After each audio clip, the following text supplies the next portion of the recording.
Okay, so maybe we can start, Nuno? Yes, absolutely. Welcome, everyone. Okay, welcome everyone.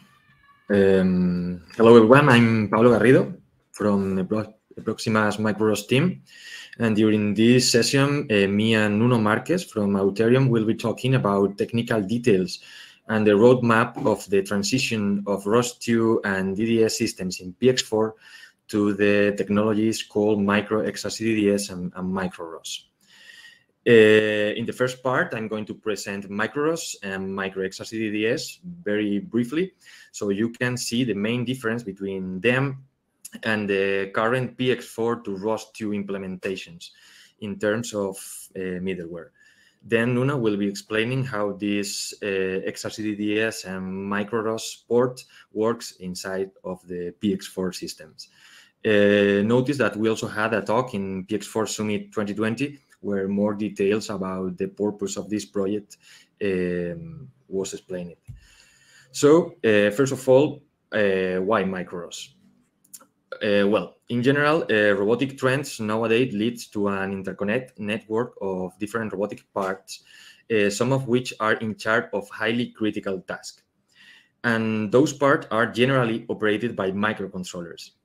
But microcontrollers are extremely resource-constrained devices, so they have inherent challenges. For example, memory limitation, energy consumption, or advanced real-time capabilities.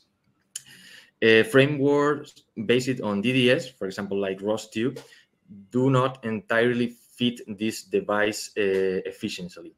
So the middleware XRCE-DDS, which is also an OMG standard, provides this DDS functionality to those microcontrollers.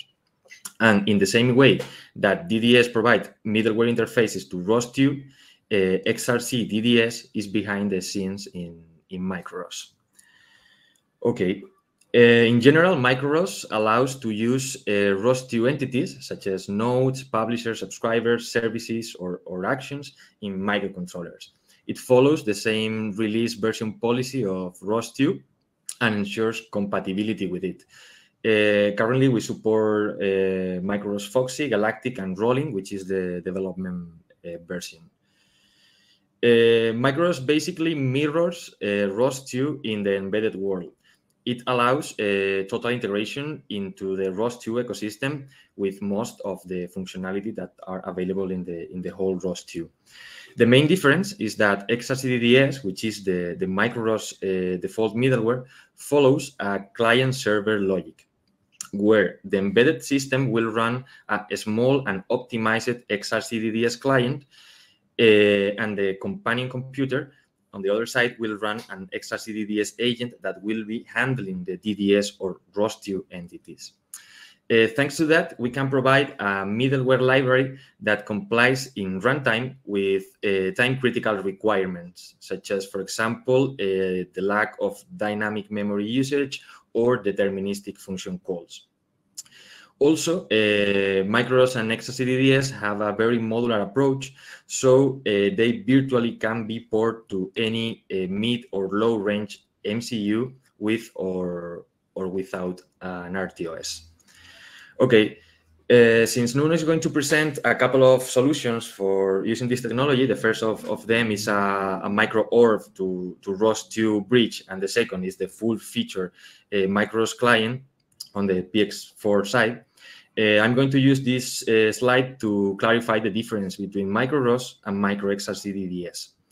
As you can see in the right side of the slides, XRCE-DDS is an embedded middleware that provides a DDS publication subscription approach on a microcontroller.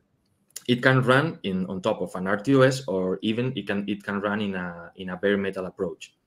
As you can see, it will need an agent, a Micro-ROS or an XRCE-DDS agent to reach the DDS world. And this agent will be in charge of communicating with the DDS implementation behind ROS2. This is the XRCE-DDS middleware, the mid layer in the right side of the slide. Micro-ROS is the whole stack on top of it. And it's almost the same stack that ROS2 uses, but cross-compiled to run in a microcontroller. It provides all the high-level concepts, such as parameters, actions, or executors, and also provides full feature type support that allows a micro-ROS application to interface with ROS2 in ROS2's message and actions packages. So you can, with a micro-ROS client, you can interact with ROS2 directly and using the same message types and action types. If we talk a bit about the XRCE-DDS middleware, in addition to the mentioned client-server architecture, it provides a library that is fully static and dynamic memory free. This allows to highly reduce and precisely control the memory footprint that the embedded DDS application is going to be using. It also has a deterministic API ready for writing time-critical applications and is transport as agnostic. This means that the wire protocol that XRCE-DDS uses can be used over almost any network or not network, wire, wireless, high-level or low-level transports. Okay, regarding the micro-ROS layers that exist on top of the XRCE-DDS middleware, they are dynamic memory-free at runtime. This means that the size of the library can be configured at build time in order to fit the memory limitation of the application MCU. Let's say, for example, that your micro-ROS application only needs a couple of subscribers, but no service or no publisher. So you can configure the micro-ROS stack in build time in order to not allocate any memory for those unused entities. Okay, and finally, regarding the compatibility and the portability of these couple of libraries, I want to mention that we have support for a lot of different embedded platforms and RTOSs. All of them are listed here. But for the case that concerns us today, I will mention that micro-ROS and XRCE-DDS are fully supported in ARM Cortex-M, and of course in all the STM32 microcontrollers. And regarding the RTOS compatibility, we have tools for integrating the library in the latest version of NATEX 10. These tools will be in charge of cross-compile all the packages in micro-ROS to the target MCU of NATEX. So that was my part, and now I will let Nuno to talk about the integration with PX4. Thank you, Pablo. I'll now share my screen.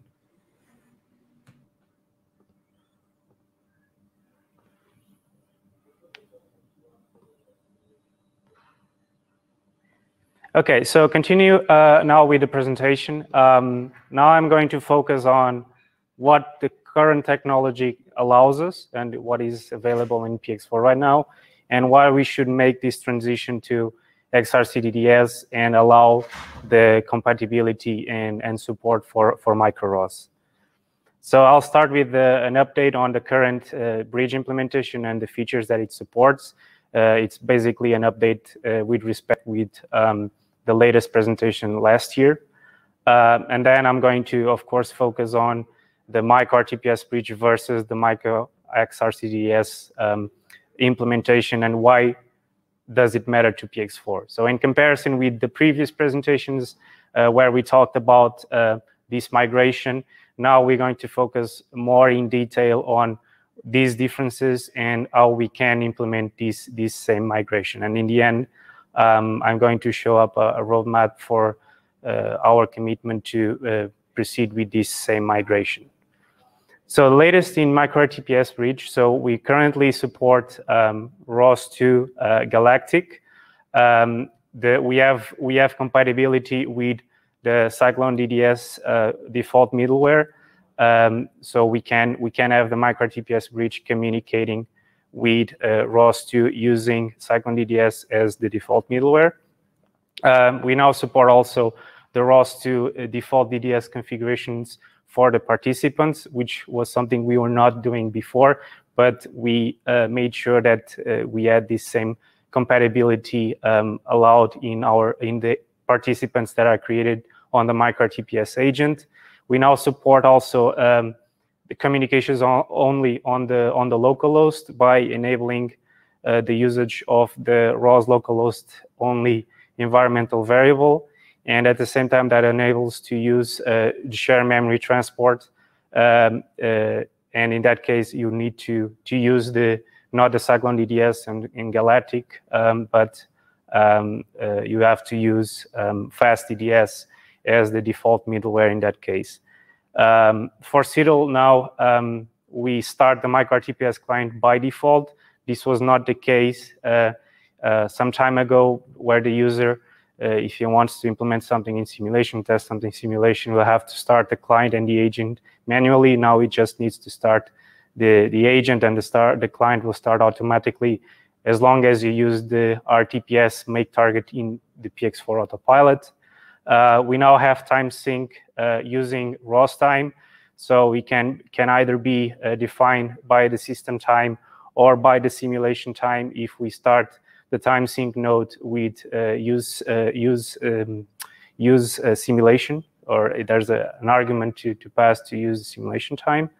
And now we use the topic also. We also use the topic naming convention that is defined in ROS. We were using a different convention, but now we adjusted our topic convention to the default one in ROS. We finished up with, and we have a fully functional protocol splitter implementation. This protocol splitter allows you to use a serial line to communicate between the flight controller and the mission computer. And in that same line, you can send a stream of both Mavlink and DDS packets that can be basically parsed on both sides without any problem. This is not applicable, for example, for UDP, because you can open different ports there. But for limited, if you have limitations on the number of UART connectors that you have available to communicate between the mission computer and the FMU, this is quite useful. Regarding the RTPS bridge itself, now before we had to manually set up the IDs on the YAML configuration file, and we don't have to do that anymore. That is set up automatically, which improves a lot the user experience and the developer experience when setting up a bridge with new topics or custom messages. We have also, and following up on that, we have also added some make targets on PX4 Autopilot to every time you do a change on a new warp topic, on the message definition, or if you change one of the templates on the agent, you can easily deploy them right now to PX4 ROSCOM or PX4 messages on a local Colcan workspace on your system by using these same make targets. The agent code is now much faster to generate. Before we were using serialized commands, and we were generating the code for each one of the topics individually. Now we run them only on one command, and everything happens much faster. We updated the UART terminus flags for a better flow control setup on serial setups. We added also a bandwidth limiter for the client that allows you to limit the data that you stream from the client to the agent side, which is quite useful if you have bandwidth limitations. And of course, and we continue to do this, is improving and extending the documentation. So now about what we have right now and what we are targeting. All of this started in 2017 when eProsima, together with PX4 developers, added the micro-RTPS bridge, the first implementation of our micro-RTPS bridge, and it served as a proof of concept to how to bridge and how PX4 can communicate with the DDS data space. Meanwhile, and with support and direct efforts driven by Auterion, we continue to maintain, improve, and enhance the micro-RTPS bridge. And today, I usually call it the micro-RTPS bridge plus because it's a much more robust implementation with respect to what existed in the beginning. And if you follow up on all the other presentations, you'll see that there were a lot of improvements added. And right now we have a bridge that consistently works with ROS2, and the user can easily integrate their ROS2 topics with new orb topics, basically providing a native interface between your mission computer and your flight controller. At the same time, and in parallel, eProsima based or got inspiration for what they implemented in micro-RTPS, and they decided they wanted to move to support the DDS XRCE protocol from AMG, and that basically today serves as the middleware, and as Pablo said, as the middleware for micro-ROS. So you probably saw these diagrams before. I'm not going to go into details on the overall diagrams, but you can see that the presence of an agent and a client still exists when we're talking about the MCU, which is on the PX4 side, and the mission and the agent side, which lives on the mission computer side. So there's for the bridge, there's the client, the bridge client, and the agent client, and the bridge client. And then in the case of XRCE-DDS, it's exactly the same thing, but you see that there's a smaller difference there, which is regarding what sort of transport protocols it actually supports. So going into details here, so in terms of the serialization libraries, they use exactly the same, and it's micro CDR for the client side, fast CDR for the agent side. In terms of the transport, they actually support, so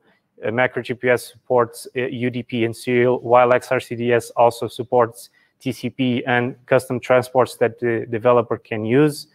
FastDDS Gen for micro-RTPS bridge is used to generate the agent code, while micro XRCE-DDS Gen is used to generate the client code and the client API for the micro XRCE-DDS implementation.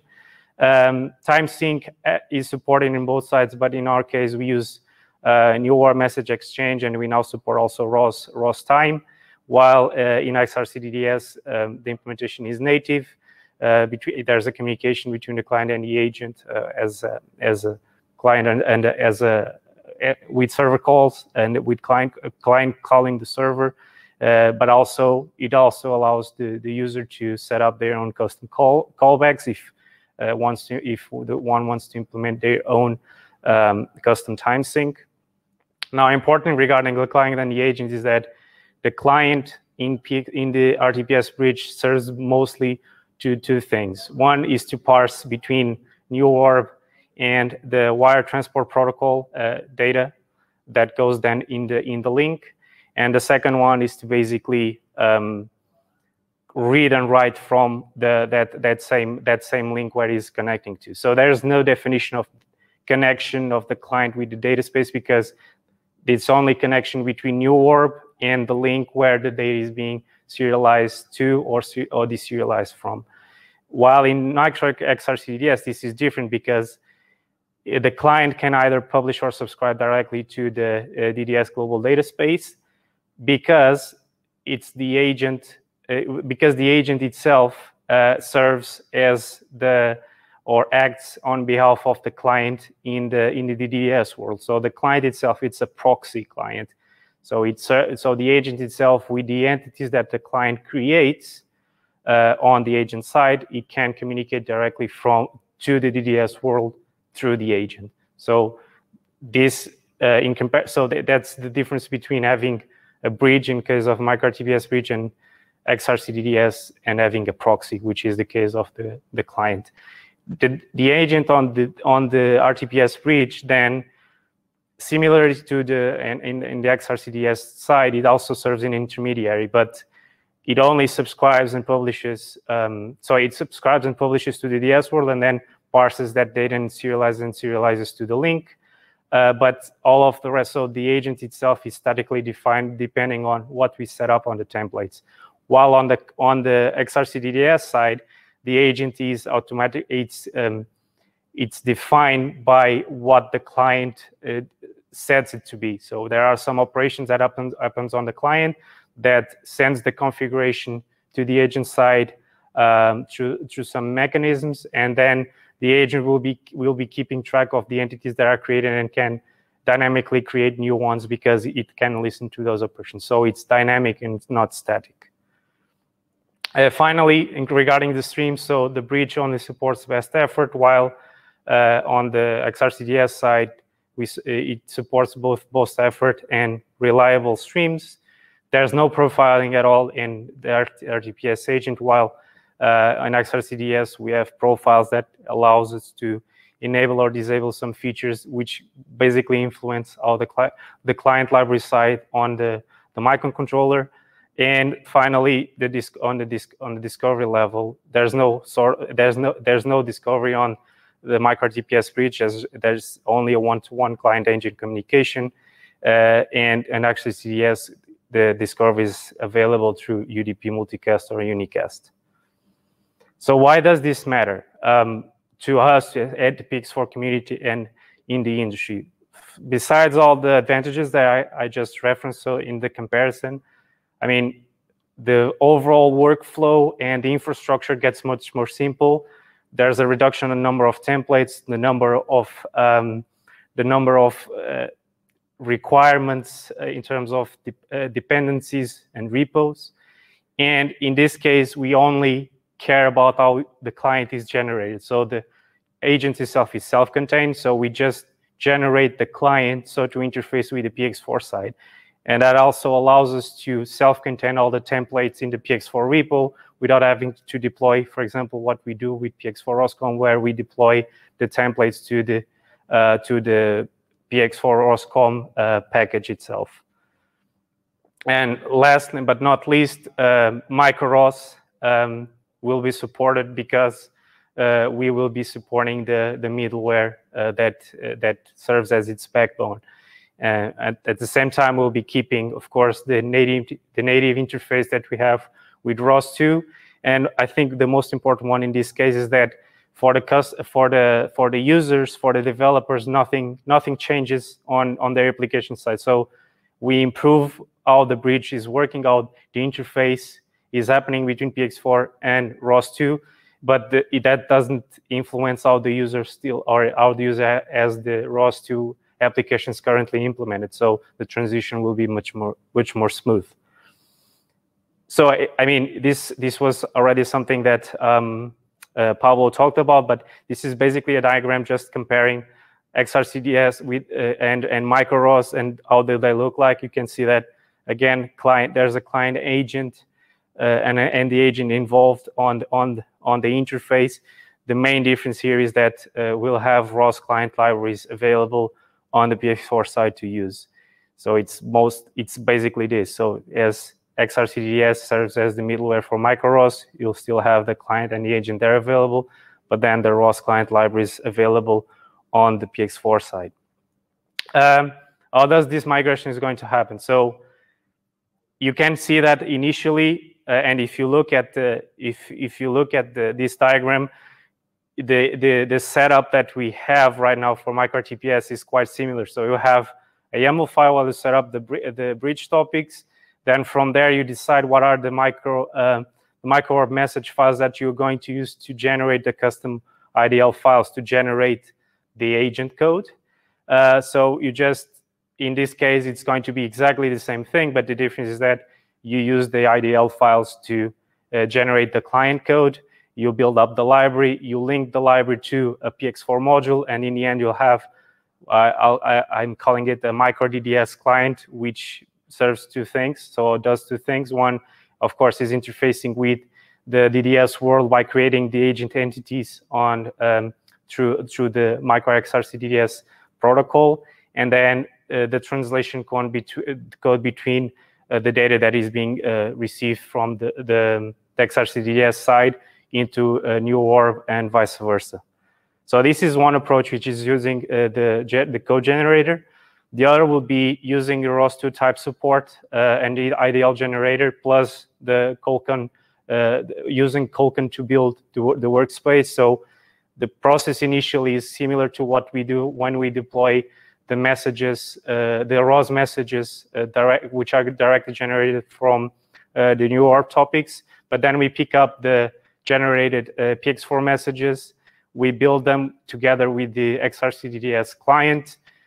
we generate the library that we attach and we send to NUTX, and basically that library will be linked to the final module that we're going to build, which is micro-DDS, the micro-DDS client. In terms of the migration, so the agent and the PX4 ROS code, so the agent itself, it's self-contained in a repository, and we don't have to deploy anymore the agent to the PX4 ROS COM, because there will continue to exist the examples that already exist.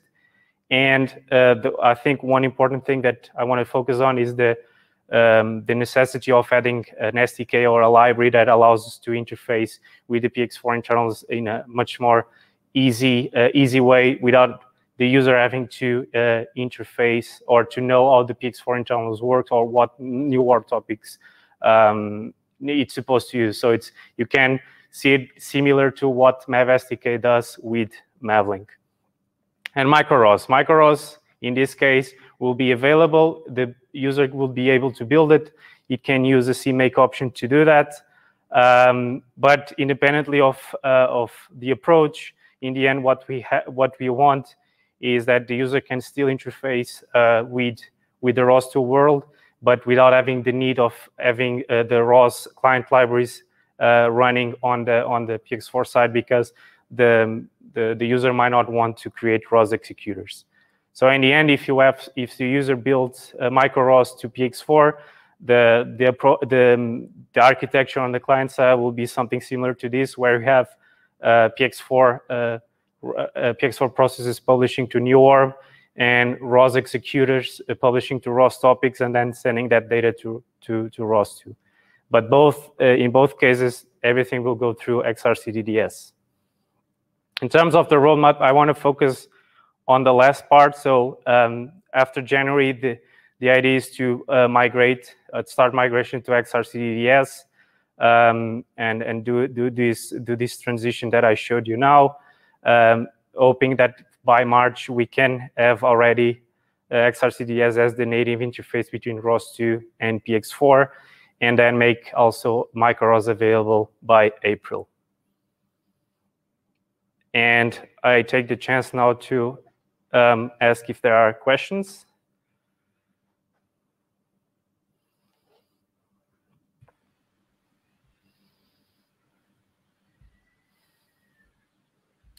No questions?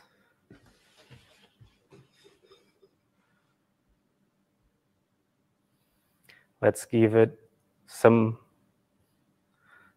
minutes, couple of minutes maybe.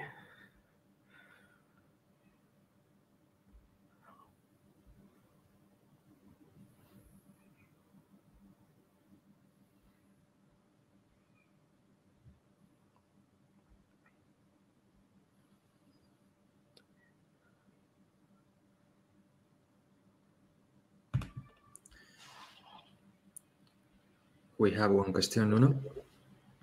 Okay, here it goes.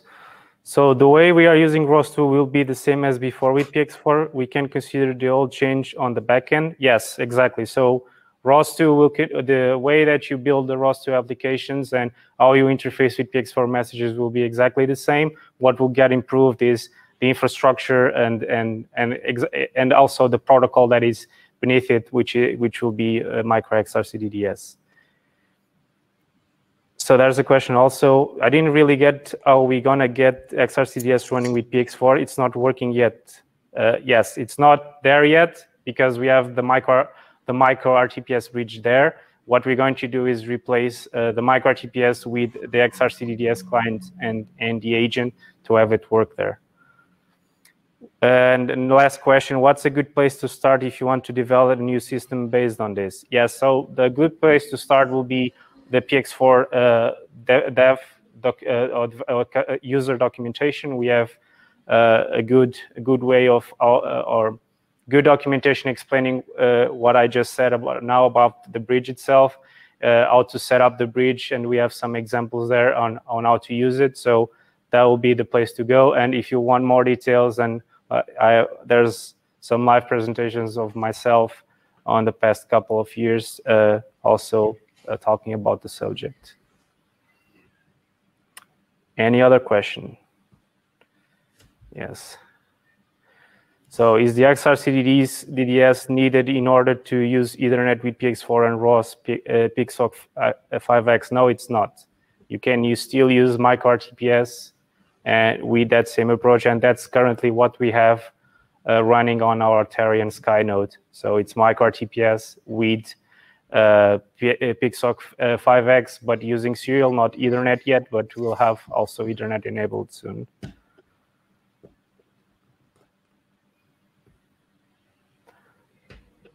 And I guess we don't have time for more questions. Well, that's the last one. Do you think it will be possible at some point to create topic data types dynamically in ROS2 side without needing to update PX4 messages package every time you change the new orb YAML in PX4 side?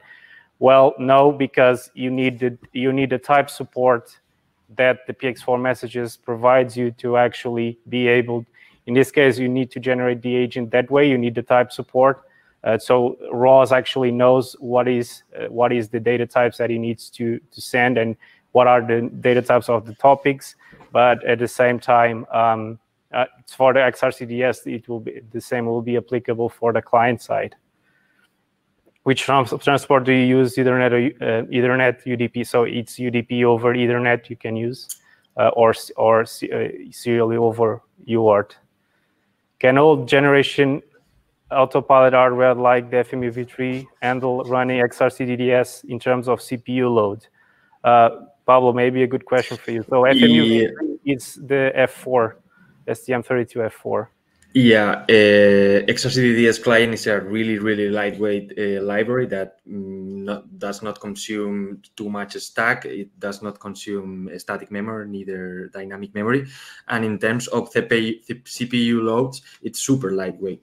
So I'm not sure about this specific MCU, but normally it does not use more than 10% of the time of computing time. Okay, great. So I think we're going to close because we are 2 minutes over time. Please feel free to reach me in Slack. I'm on the PX4 channel as TSC21. Pablo is also available if you want to reach him out in the Micro-ROS Slack, and we can also share our emails after this presentation. So I want to thank everyone for attending this presentation, and thank you very much again, and see you soon. Thank you for coming. Bye.